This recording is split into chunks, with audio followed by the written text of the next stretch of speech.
Morning everyone. हम BCom part first year में एबीएसटी paper business statistics व्यावसायिक सांख्यिकी इसका चैप्टर पढ़ रहे हैं।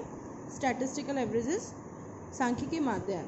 इस चैप्टर में हमने बहुत सारे टॉपिक इसके क्लियर किए हैं। सिर्फ अभी जस्ट पहले वाली क्लास में हमारा हो रहा था मध्य का मीडियन, वो टॉपिक चल रहा था। अब उसी टॉपिक पे वो टॉपिक हमारा कंप्लीट हो गया, लेकिन उसी टॉपिक पे बेस्ड हमारा एक और टॉपिक बचा हुआ है, सब टॉपिक। देखो ये क्या है, मध्यका के सिद्धांत पर आधारित अन्य माप। मध्यका के सिद्धांत पर आधारित अन्य माप मतलब कुछ ऐसे माप है जो कि मध्यका तो नहीं है, लेकिन मध्यका के जैसे ही कैलकुलेट होते हैं। देखो कैसे हैं। जिस प्रकार मध्यका द्वारा एक अनुविन्यासित मध्य को दो बराबर भागों में बांटा जाता है। देखो मध्यका क्या करती है, हमारी जो भी एक सीरीज होती है, हमारी सीरीज होती है उसको दो भागों में बांटती है।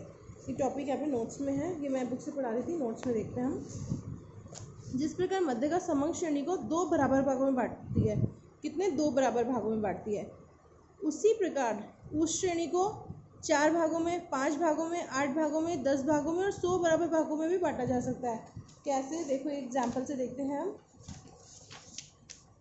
जैसे हमारे ये समंग श्रेणी है, यहाँ से यहाँ तक, ठीक है, समंग श्रेणी है। समंग श्रेणी मतलब इस पे हमारा कहाँ तक के नंबर लिखे हुए हैं, 1 2 3 4 5 6 7 8, ऐसे करते हुए इस पे 100, इसको आगे तक ले जाओ। चलो, ये अपनी समंग श्रेणी है, ठीक है।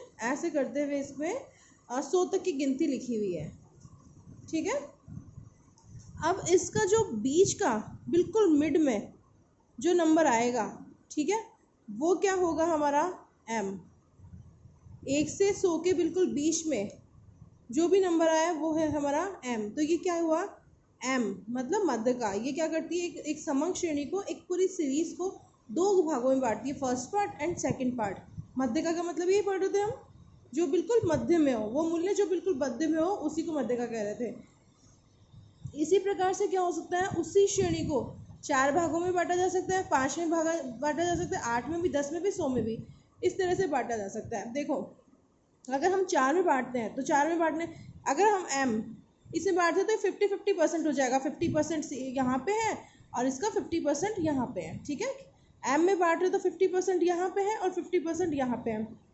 अगर इसी 100 तक के नंबर को हम 4 भागों में बांटा जाए तो कितना होगा, 25-25। तो कितना होगा, 25-25। देखो एक भाग ये रहा, दूसरा भाग ये रहा, तीसरा ये रहा, चौथा ये रहा। कैसे, फर्स्ट सेकंड थर्ड पोर्शन हो गया एंड ये फोर्थ पोर्शन हो गया, 4 पोर्शन हो गए। इसको बोलेंगे हम Q1, इसको बोलेंगे हम, इसे हम Q2 बोलेंगे, ठीक है। तो M और Q2 क्या हो गया, बराबर आ गया एक तरह से। इसको बोलेंगे हम Q3 और इसे बोलेंगे हम Q4। मतलब ये सीरीज का 25% है, ये सीरीज का 50% है, ये 75% और ये 100%, ठीक है। ये Q1 में 25 तक की सीरीज नंबर्स आ रहे हैं और ये इसके बाद में 25 तक क्या आ रहा है, मतलब 50% तक आ रहा है। इसमें 75 आ रहा है, इसमें 100 आ रहा है। आ गया। ये क्या है, क्वार्टाइल, चतुर्थक, जो कि चतुर्थक या क्वार्टाइल।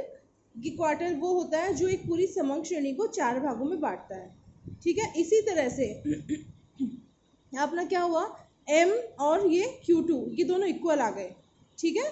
50%। ये सीरीज आपको समझ में आ रही होगी, हम क्वेश्चन करेंगे तो हमको और ठीक से समझ में आएगा। अब ऐसे ही देखो 5 भागों में जो बांटता है, 5 भागों में, ठीक है, उसको बोलते हैं पंचमक, ठीक है। वो कैसे, 100 को 5 भागों में बांटो आप। जैसे ये तो क्या था, 100 को 4 भागों में बांटने वाला क्या होता है, क्वार्टाइल, ये हमने पढ़ लिया, ठीक है।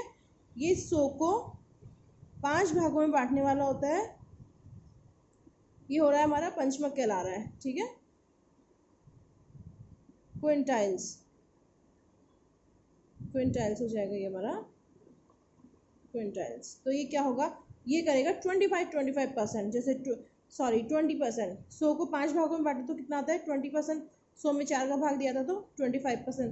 तो ये 20% हो जाएगा। कैसे, ये सबसे पहले जो आएगा फर्स्ट पे P, वो आ जाएगा 20 पे, फिर 40 पे, फिर 60 पे, फिर 80 पर और एक 100 पर।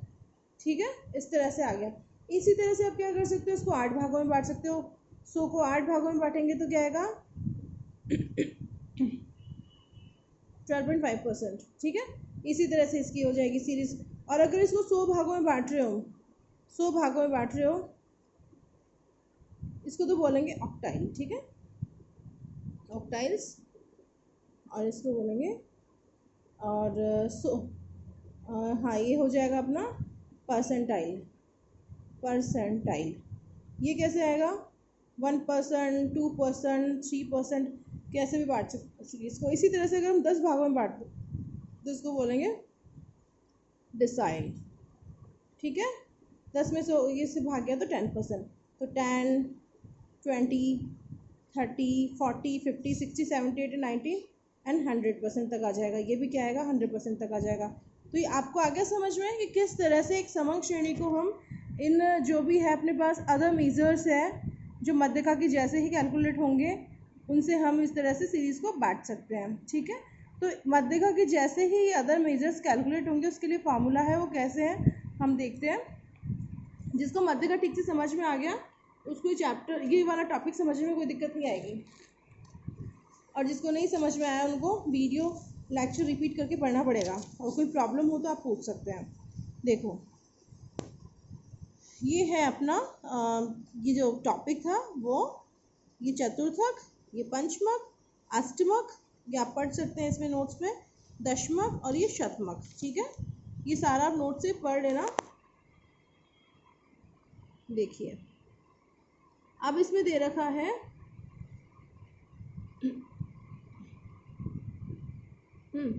अब इसमें दिया हुआ है द्वितीय चतुर्थक Q2, चौथे अष्टमक Q4 और पांचवें दशमक D5 एंड ये क्या है, ये O4 है, Q2, O4, D5 and P50। ये सब किसके मध्य का मूल्य के बराबर होंगे। ठीक है, क्यों Q2 क्यों होगा, Q2 क्या करता है एक सीरीज को, द्वितीय चतुर्थक क्या करता है एक सीरीज को दो भागों में बांटता है। तो 100 का 2 से डिवाइड करेंगे तो 50% आ जाएगा, मध्य का भी क्या होता है 50% पे रहता है। चौथा अष्टमक, चौथा अष्टमक कैसे अष्टमक मतलब 8। ठीक है, 100 में 8 का भाग लगाओ तो क्या आएगा 12.5, 12.5 को 4 से मल्टीप्लाई करो 50% आ गया, तो ये भी क्या होगा मध्यका के बराबर होगा। ये है ये दशमक, दशमक मतलब 10, तो 100 में 10 का भाग लगाओ कितना आएगा 10। अब 5वां दशमक बोल रहे हैं 5, तो 5 से मल्टीप्लाई कर दो कितना आ गया 50, ये भी 50% के बराबर हो गया। उसी तरह से 50वां शतमक, शतमक क्या होता है 100/100 करेंगे तो 1% आएगा, 1% को 50 इंटू करेंगे तो 50%, तो ये सब क्या होगा मध्य का मूल्य के बराबर कहलाएगा। तो मध्य का मूल्य के बराबर होता है, ये तो हमने ऐसे ही पढ़ा है, बाकी इतना इंपॉर्टेंट नहीं, जस्ट आपको कॉन्सेप्ट क्लियर करने के लिए बताया गया था। बाकी आप भी देखो इसके फार्मूला कैसे हैं, काम आएंगे फार्मूलाज, आगे क्वेश्चंस करेंगे हम उसमें। देखो अब 3 तरह की श्रेणियाँ होती है, आपको पता है 3 तरह की श्रेणियाँ पढ़ते हैं अब तक हम समांतर माध्यम मध्यका दोनों में, तो इसमें भी 3 तरह की श्रेणियाँ होगी, व्यक्तिगत श्रेणी, खंडित श्रेणी, अखंडित श्रेणी। व्यक्तिगत श्रेणी में क्या है size of item, size of item, size of item, हाँ तो बस यही सब दिया हुआ है। अब देखो क्या व्यक्तिगत श्रेणी में अगर हम मध्य का ज्ञात करते थे फॉर्मूला क्या होता था n+1 डिवाइडेड बाय 2। क्यों, क्योंकि मध्य का क्या करती है एक सीरीज को 2 बराबर भागों में बांटती है, इसलिए यहाँ पे क्या आता था 2। ठीक है, अब क्या हम क्या कर रहे हैं Q1 निकाल रहे हैं, Q1 का मतलब चतुर्थक, देखो ये दिया हुआ है चतुर्थक क्वार्टाइल। ठीक है, ये क्वार्टाइल्स है, क्विंटल्स इसमें गलत आ गया, ये क्वार्टाइल है अपना। ठीक है, क्वार्टाइल्स, क्वार्टाइल्स है ये और ये है क्विंटाइल्स।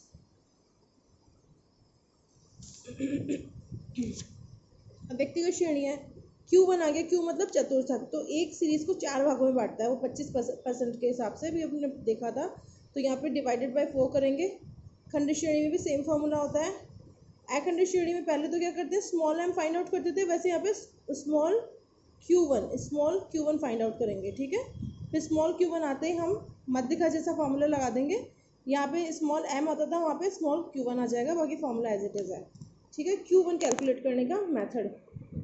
अब देखते हैं हम सेकंड Q3 कैसे कैलकुलेट करते हैं। Q2 आपसे कैलकुलेट करवाएगा नहीं, क्यों? क्योंकि Q2 और M एक ही है, तो Q2 आपसे कैलकुलेट नहीं करवाएगा, करवाए तो आप कर देना। किस तरह से? देखो Q3 कैसे करेंगे आप कैलकुलेट? अगर एक Q1 था तो क्या था फॉर्मूला n+1 डिवाइडेड बाय 4, लेकिन यहाँ क्या आ गया? देखो यहाँ पे 3 लिखा हुआ आ गया ना, Q के आगे 3, तो मतलब ये n+1 डिवाइडेड बाय 4 पे तो आपका 25% मान के चलो, 25% है, 3 आ गया तो इसको 3 से गुणा करेंगे तो कितना 75% हो गया एक तरह से ये। तो इसका फॉर्मूला बनाने का तरीका देख लो, n+1 डिवाइडेड बाय 4, इसको मल्टीप्लाई करना है 3 से, यहाँ भी 3 से मल्टीप्लाई हो जाएगा, यहाँ भी 3 से मल्टीप्लाई हो जाएगा, और ये Q3 निकल के आएगा। ये स्मॉल Q3 है, ठीक है, स्मॉल Q3 है, तो स्मॉल Q3 निकल के आएगा, इसको यहाँ फॉर्मूला में पुट करेंगे और ये फॉर्मूला बन जाएगा। इसी तरह से देखो, इसी तरह से क्विंटल के फॉर्मूला फ्रेम हो जाएंगे, ठीक है, इसी तरह से बन जाएंगे ये। और ये O1 O3 O5 ये सब अष्टमक के हैं ऑक्टाइल्स, उसके भी फॉर्मूला बन जाएंगे। ये D1 D3 D4 D7 D9 D10 सबके फॉर्मूला बनाए हुए हैं। किस तरह से बन रहे हैं? उसी तरह से बन रहे हैं जैसे मैंने भी बताया था क्वार्टाइल के केस में, चतुर्थक के केस में, वैसे ही सारे फॉर्मूला बन रहे हैं अपने। इन सब फॉर्मूला को आप देख लीजिए, ठीक है। बनाना आ गया हो समझ में तो ओके, नहीं तो इसको आप लर्न कर लेना, ठीक है। इस तरह से फॉर्मूला बन जाएगा अपना। मध्यकाल जिसने अच्छे से पढ़ा है उसको सब समझ में आ जाएगा। और इनको टर्म्स को क्या बोलते हैं ये सारा यहाँ पे लिखा हुआ है, आप इनको नोट कर लेना। Q1 दिया हुआ है first quarter, Q3 third quarter, आगे इसी तरह से दिया हुआ है, ठीक है। ये हमारे हो गए फार्मूला। इन फार्मूला को आप देख लेना ढंग से, उसके बाद में हम इसे क्वेश्चंस करेंगे नेक्स्ट क्लास में, ठीक है। ये आपके नोट्स हैं और ये आपके ये नोट्स हैं। ये नोट्स मैं शेयर कर दूँगी व्हाट्सएप ग्रुप में, आप वहाँ से पढ़ लेना, अदरवाइज़ आप वीडियो पोस्ट करके भी नोट्स को लिख सकते हैं।